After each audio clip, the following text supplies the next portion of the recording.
teman-teman, kenalkan nama saya Simi Bangsawan. Saya dari Trisakti School of Management. Pada kesempatan ini saya akan membawakan materi yang berjudulkan Enterprise Computing.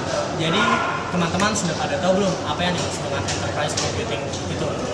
Jika belum, tolong dengarkan. Jadi apa sih yang dimaksud dengan Enterprise Computing?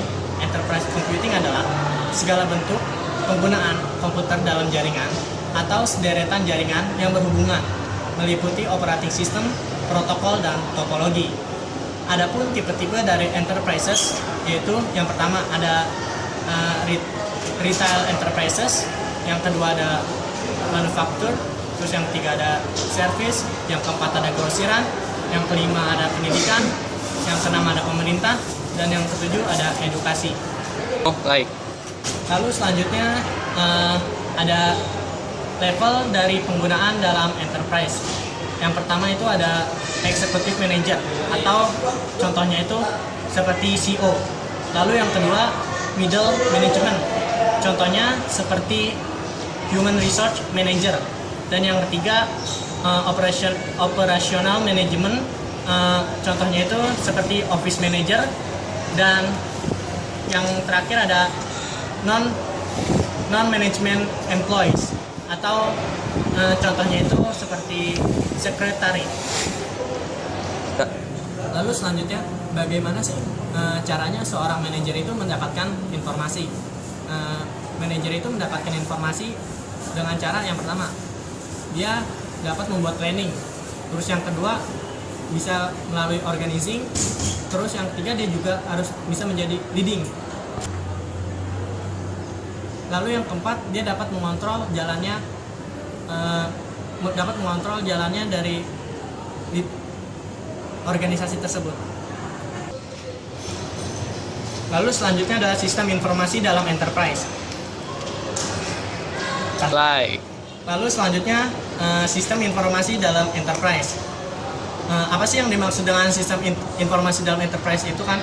Jadi sistem informasi dalam enterprise adalah seperangkat hardware, data, dan software manusia dan prosedur yang menghasilkan informasi. Skip dulu kan?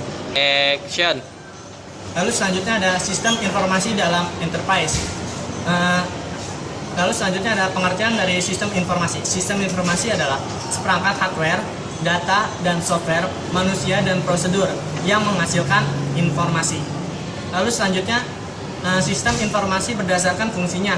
Sistem informasi berdasarkan fungsinya itu yang pertama ada akuntansi dan keuangan. Fungsinya untuk mengatur keuangan dalam perusahaan. Terus yang kedua ada penjualan. Fungsinya untuk menjual jasa dan produk. Terus yang ketiga ada distribusi, yaitu untuk mengirim produk kepada pelanggan. Nah, setelah itu ada enterprise with technologies and methodologies. Adapun bentuknya, yang pertama yaitu ada portal, yang kedua ada data warehouse, dan yang ketiga ada extranet. Nah, yang pertama saya akan membahas tentang portal. Portal ini koleksi dari link yang menunjukkan informasi. Fungsinya untuk menunjukkan fungsi tertentu.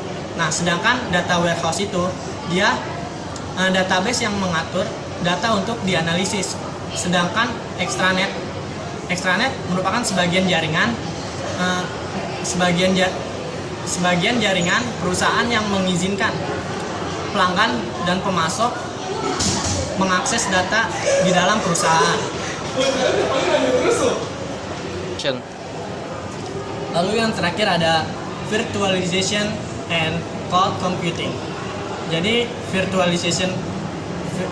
pengertian dari virtualization adalah praktik dari penyebaran sumber daya komputer seperti server atau jaringan. Nah, terus ada cloud computing. Ini adalah layanan internet yang menyediakan kebutuhan komputer pada penggunaannya.